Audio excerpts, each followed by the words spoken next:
आमर जने सुकिंदार जने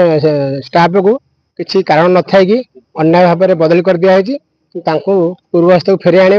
आम जो ईपीएफ पैसा आम दरमा कटिला सत्वे आम आकाउंट में जमा होनी एलआईसी आम दरमा कटुची मस मास जमा होनी बारंबार आमको मेसेज आस एलआईसी तुम डिपोजिट कर तार प्रतिवाद आम धारणा नहीं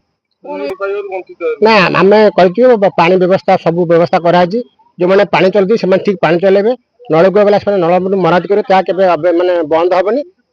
ड्यूटी करके भविष्य जो मैंने सब रिटायर कर ठीक जो ग्राचुटी पैसा ईपीएफ पैसा ठीक दौर बारंबार ऑफिस दौड़ वर्ष दौड़ा पैसा ठीक से आज मुख्य धारणार कार्यक्रम है आमर जैनिक जी अच्छा शिवच्छ बेउरा से संघर जड़े आगधाड़ी नेतृत्व तथा संघर संपादक कौन सी पेपर बिल्टअप न कराई कौन प्रश्न कौन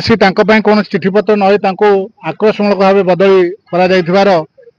आम हस्तगत होगा आम अधीक्षण जंत्री को जनइलु से कहते जे आम आक्रोशमूलक करा जाए ना यहाँ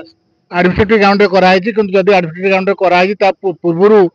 जनइया कथा जोटा न जनईकिनी कर्मचारी को हठात बदली करवा जोटा कि जोटा सीजन नुहे सीजन पूर्व जोटा कि आपंकर आमर यहाँ जोटा क्रिटिकल डिपार्टमेंट ए समय क्या कौट बदली बदली करा जाए ना किंतु से यही समय जो बदली कर जहाँ जना पड़ी प्रति